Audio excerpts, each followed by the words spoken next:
Hello, magandang araw po sa inyong lahat. Para po ito sa lahat ng mga arriving passengers papunta po ng Pilipinas. So, kailangan po natin ng e-travel pass. Kung wala pa po kayong e-travel pass, mag-login po kayo at gumawa po kayo ng account dito po sa etravel.gov.ph. Nakalagay po dyan sa ilalim kung saan po kayo mag-create ng account. So, ngayon po ay kukuha po tayo ng e-travel pass dahil pauwi po tayo ng bansang Pilipinas. So naglagin na po tayo at mayroon na po tayong account, kaya ilalagin lang po natin yung ating email at saka po yung ating password. Ano po?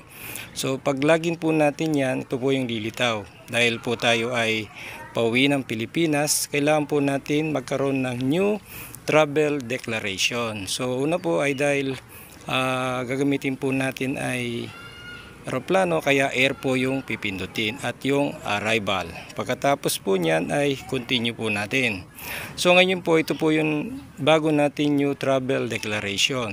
So una po yung travel details natin, kung ano po yung purpose ng travel natin. So tayo po bilang OFW, kaya linagay po natin ng OFW. At pangalawa po, ito po ay aircraft passenger po tayo. So click lang po natin yan. So ngayon naman po, ito po yung flight information natin. So ano po yung airline na sasakyan natin? Ang airline po sasakyan natin ay Turkish Airlines. So pagkatapos po yung flight number. Pagkatapos po ng flight number, kung saan bansa naman po tayo galing. Yung origin po natin ay sa bansang Libya. Okay po, so click lang po natin yung bansang pinanggalingan natin. Pagkatapos po yan, ayan, lalagay na po natin dito yung bansang Libya at yung capital Tripoli. So kailan po ang alis natin doon ay ilalagay din po natin.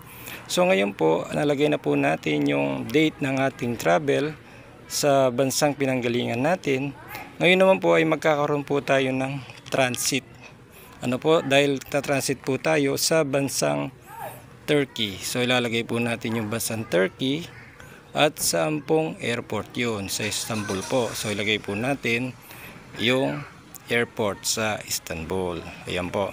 So nakalagay na po yan at ganun din po ilalagay po natin yung date natin. So pagkatapos po natin ilagay yung date ng ating flight papunta ng Pilipinas, dahil transit po tayo Istanbul. So yung pong destination sa arrival in the Philippines, yung pong sa residence, click po natin. So ngayon po, ito na rin po yung new travel declaration natin. So kailangan po fill up din po natin yung health declaration na hindi po tayo nagkasakit within 30 days prior to our departure. So pagkatapos naman po, ito naman po yung Philippine Custom Declaration. So wala naman po tayong i-declare, so no lang po. I-click nyo lang po yung no. Pagkatapos na po nun, na-click na po natin nyo.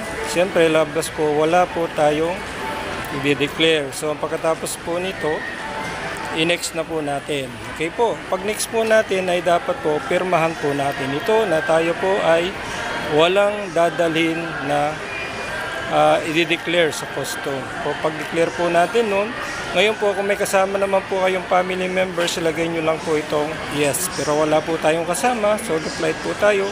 Kaya ngayon po, ito na po. Ito na po yung travel documents po natin. So, kompleto na po ito at wala na po tayong i-edit. So, ang gagawin lang po natin dito ay i-next po natin. Ayan. So, ibig sabihin po, nakakuha po tayo ng e-travel pass. So, ito na po yung magiging e-travel pass natin. So, ang magandang gawin nyo po ay screenshot nyo po ito dahil ito po ang ipe-present natin sa immigration. Marami pong salamat.